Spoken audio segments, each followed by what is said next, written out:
আসসালামু আলাইকুম ওয়া রাহমাতুল্লাহ। প্রিয় দর্শক, আজকের ভিডিওতে ফজর ও মাগরিবের নামাজের পরে পড়ার জন্য বিশেষ কিছু আমলের কথা আপনাদেরকে বলবো ইনশাআল্লাহ। আমলগুলো খুবই সংক্ষিপ্ত, খুবই ছোট, কিন্তু গুরুত্ব ও সওয়াবের দিক থেকে অনেক বেশি। প্রিয় দর্শক, ভিডিওটি খুবই গুরুত্বপূর্ণ, তাই ভিডিওটি আপনি শুরু থেকে শেষ পর্যন্ত না দেখলে বুঝতে পারবেন না। তাই অনুরোধ রইল শুরু থেকে শেষ পর্যন্ত দেখার জন্য। তাহলে চলুন ভিডিওটি শুরু করা যাক। মুমিনের প্রতিটি কাজ ও মুহূর্ত আমল ও ইবাদত। যখন সবকিছু আল্লাহর হুকুম ও রাসূল সাল্লাল্লাহু আলাইহি ওয়াসাল্লামের সুন্নত অনুযায়ী হয়, তখন সবকিছু ইবাদতে পরিণত হয় এবং সওয়াবযোগ্য হয়। আল্লাহ তাআলা বান্দার জন্য এর সবকিছু পুণ্যময় করে দেন। তো অন্য সবকিছুর মতো প্রত্যেক নামাজের পর কিছু আমল রয়েছে। আমলগুলো করলে বান্দার জীবন সুন্দর, বরকতময় ও সুশৃঙ্খল হয়। আল্লাহর রাসূল সাল্লাল্লাহু আলাইহি ওয়াসাল্লাম বলেন, প্রত্যেক ফরজ নামাজের শেষে কিছু দোয়া আছে, যে ব্যক্তি ওইগুলো পড়ে বা কাজে লাগায় সে কখনো ক্ষতিগ্রস্ত হয় না। সুবহানাল্লাহ। সহিহ মুসলিম শরীফের হাদিস নম্বর 1237। প্রিয় দর্শক, বড় দুঃখের বিষয়ে আজকাল যদি আপনি মসজিদে একটু দেখেন, তাহলে দেখবেন মানুষ সালাম ফিরানোর সাথে সাথে কিভাবে তাড়াতাড়ি বাড়িতে যেতে পারে এর জন্য ব্যস্ত থাকে, কিভাবে মসজিদ থেকে বের হতে পারে সেজন্য ব্যতিব্যস্ত থাকে। প্রিয় দর্শক, প্রত্যেক ফরজ নামাজের পরে যে বিশেষ কিছু আমল রয়েছে যা হাদিস দ্বারা প্রমাণিত, সেগুলোর কথা আমরা ভুলেই গিয়েছি। সেগুলোতে যে কত কল্যাণ রয়েছে, কত বরকত রয়েছে, আমাদের জন্য কত লাভ রয়েছে, সে কথা আমরা অনেকেই জানি না। ভিডিওটি যদি আপনি দেখেন তাহলে আপনি বুঝতে পারবেন যে প্রত্যেকটা দোয়ার জন্য রাসূল করিম সাল্লাল্লাহু আলাইহি ওয়াসাল্লাম আমাদেরকে কত তাগিদ দিয়ে এই আমলগুলো করার নির্দেশ দিয়েছেন। দর্শক, তার মধ্যে সর্বপ্রথম আমলটি হলো রাসূলুল্লাহ সাল্লাল্লাহু আলাইহি ওয়াসাল্লাম প্রত্যেক ফরজ নামাজ শেষে অর্থাৎ সালাম ফিরানোর সাথে সাথে তিনি 3 বার পড়তেন, আস্তাগফিরুল্লাহ, আস্তাগফিরুল্লাহ, আস্তাগফিরুল্লাহ। এভাবে তিনি 3 বার আস্তাগফিরুল্লাহ পড়তেন। সহিহ মুসলিম শরীফের হাদিস নম্বর 1222। নম্বর 2, রাসূল সাল্লাল্লাহু আলাইহি ওয়াসাল্লাম তারপর যে আমলটি করতেন সেটি ছিল আল্লাহুম্মা আনতাস সালাম ওয়া মিনকাস সালাম তাবারাকতা ইয়া যাল জালালি ওয়াল ইকরাম। এই দোয়াটি তিনি পড়তেন।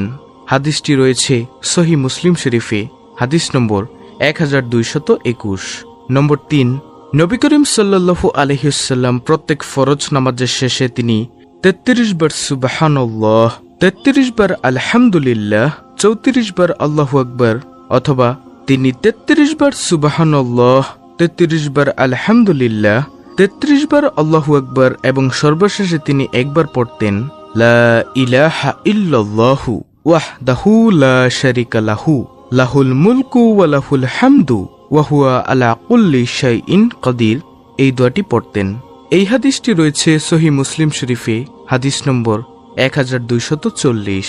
প্রিয় নবী সাল্লাল্লাহু আলাইহি ওয়াসাল্লাম বলেন, কোন ব্যক্তি যদি এই তাসবিহগুলো পাঠ করেন প্রত্যেক ফরজ নামাজের শেষে, আল্লাহ তাআলা তার সমস্ত গুনাহগুলো মাফ করে দেন, যদিও তার সমুদ্রের ফেনা রাশির মতো হয়।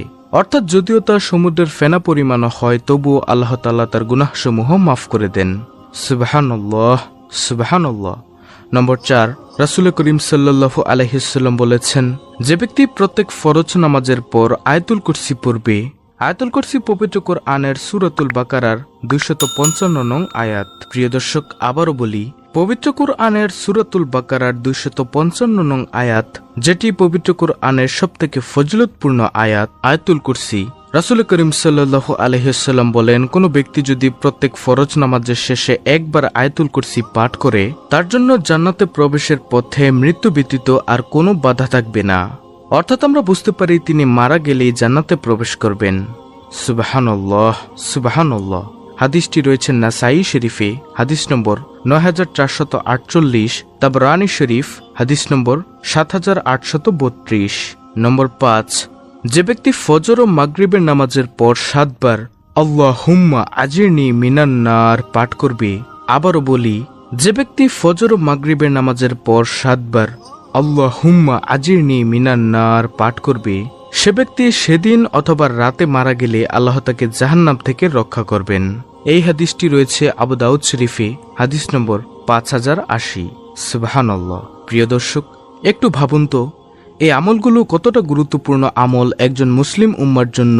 তারপরে নম্বর 6, সূরা ইখলাস, সূরা ফালাক ও সূরা নাস প্রত্যেকটি 3 বার করে, অর্থাৎ সূরা ইখলাস 3 বার, সূরা ফালাক 3 বার, সূরা নাস 3 বার। এই প্রত্যেকটি সূরা আপনি 3 বার করে ফজর ও মাগরিবের নামাজের পরে পাঠ করবেন। রাসূলুল্লাহ সাল্লাল্লাহু আলাইহি ওয়াসাল্লাম বলেন, সকাল সন্ধ্যায় এগুলো পাঠ করলে তোমার আর কিছুরই দরকার হবে না। অর্থাৎ এই সূরাগুলোর মধ্যে এমন কিছু জিনিস রয়েছে যেগুলো পাঠ করলে আপনার অন্য কোনো দোয়া পাঠ করার প্রয়োজন পড়বে না। সুবহানাল্লাহ। নম্বর 7, দুরূদ শরীফ পাঠ করা 10 বার। ফজর ও মাগরিবের নামাজের পরে যে ব্যক্তি 10 বার করে প্রত্যেক দিন দুরূদ শরীফ পাঠ করবে, দর্শক আমি আপনাদেরকে বলবো যে নামাজের যে দুরূদ শরীফটি আপনারা পড়েন, অর্থাৎ দুরূদে ইব্রাহিম পড়ার চেষ্টা করবেন। যদি আপনার মুখস্থ না থাকে তাহলে আপনি অন্য যে কোনো দুরূদ পড়লেও হবে। যেমন সবচেয়ে ছোট দুরূদ সাল্লাল্লাহু আলাইহি ওয়াসাল্লাম, এটি পাঠ করলেও আপনার দুরূদ আদায় হয়ে যাবে। কিন্তু সবচেয়ে উত্তম দুরূদ হবে দুরূদে ইব্রাহিম পাঠ করা। রাসূল করিম সাল্লাল্লাহু আলাইহি ওয়াসাল্লাম বলেন, যে ব্যক্তি ফজর ও মাগরিবের নামাজের পরে এই 10 বার করে দুরূদ শরীফ পাঠ করবে, কিয়ামতের দিন সে আমার শাফাআত লাভ করবে। সুবহানাল্লাহ। 8 নম্বর আমল, দর্শক খুবই গুরুত্বপূর্ণ একটি আমল, সবাই মনোযোগ দিয়ে শোনার চেষ্টা করবেন। নম্বর 8 যে আমলটি রয়েছে, যে দোয়াটি আপনাদের কাছে বলতে যাচ্ছি, সেটি হলো রাদিতু বিল্লাহি রাব্বাও ওয়া বিল ইসলামি দিনাও ওয়া বিমুহাম্মাদিন নাবিয়্যা ওয়া রাসূলাহ সাল্লাল্লাহু আলাইহি ওয়াসাল্লাম। এই দোয়াটির অর্থ হচ্ছে আমি আল্লাহকে রব হিসেবে, ইসলামকে দিন হিসেবে এবং মুহাম্মদ সাল্লাল্লাহু আলাইহি ওয়াসাল্লামকে রাসূল হিসেবে পেয়ে সন্তুষ্ট। প্রিয় নবী সাল্লাল্লাহু আলাইহি ওয়াসাল্লাম বলেন, কোনো ব্যক্তি যদি ফজর ও মাগরিবের নামাজের পরে এই দোয়াটি 3 বার পাঠ করে, আমাদের রাসূল করিম সাল্লাল্লাহু আলাইহি ওয়াসাল্লাম কিয়ামতের দিন তাকে নিজ হাতে ধরে জান্নাতে প্রবেশ করাবেন। সুবহানাল্লাহ, সুবহানাল্লাহ।